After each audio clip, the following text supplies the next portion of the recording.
Le Parti républicain a dévoilé samedi un projet provisoire visant à financer le gouvernement fédéral alors que le pays se retrouve une fois de plus au seuil de l'impasse budgétaire, moins de 2 mois après les précédentes discussions concernant le budget fédéral américain qui avaient plongé la Chambre des représentants dans le désordre.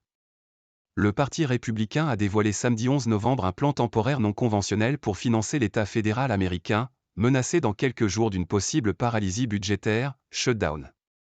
Ce plan en 2 parties est un texte nécessaire pour placer les républicains de la Chambre dans la meilleure position possible pour défendre les victoires des conservateurs, a déclaré le républicain Mike Johnson, nouveau président de la Chambre des représentants.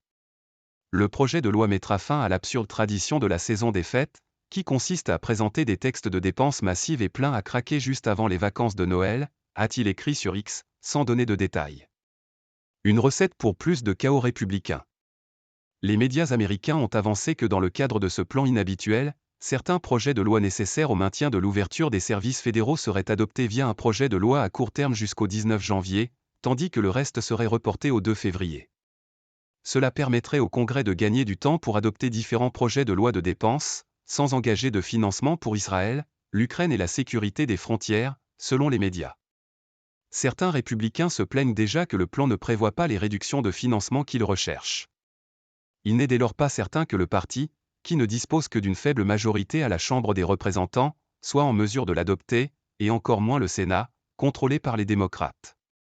La Maison-Blanche a qualifié cette proposition de recette pour plus de chaos républicain et plus shutdown. Les républicains de la Chambre des représentants gaspillent un temps précieux avec une proposition peu sérieuse qui a été sévèrement critiquée par des membres des 2 partis, a déclaré la porte-parole de la présidence Karine Jean-Pierre dans un communiqué.